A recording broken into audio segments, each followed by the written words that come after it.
Pemirsa, pandemi COVID-19 yang membuat terbatasnya gerak masyarakat menyebabkan beberapa aktivitas harus terhenti.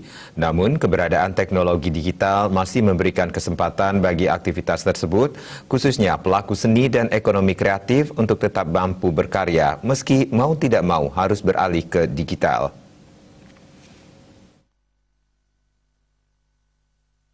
Salah satunya dapat dilihat pada pelaksanaan Denpasar Festival Denfest tahun 2020 yang digelar secara virtual. Penyediaan platform digital yang merangkul para seniman dan pelaku UMKM memberikan peluang untuk berkarya serta meraih omset di tengah pandemi COVID-19.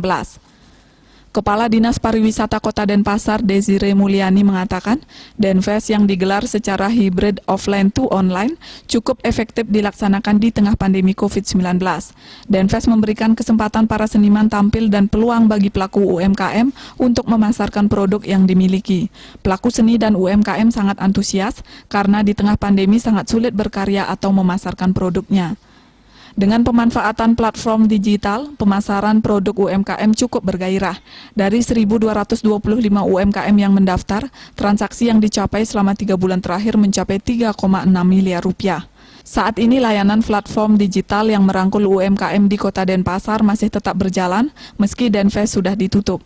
Program ini akan terus berlanjut untuk membantu UMKM dalam memasarkan produknya. Diharapkan terjadi penambahan, baik itu UMKM yang bergabung maupun pemasaran produk yang dilakukan. Widya Stuti, Bisnis Bali, melaporkan.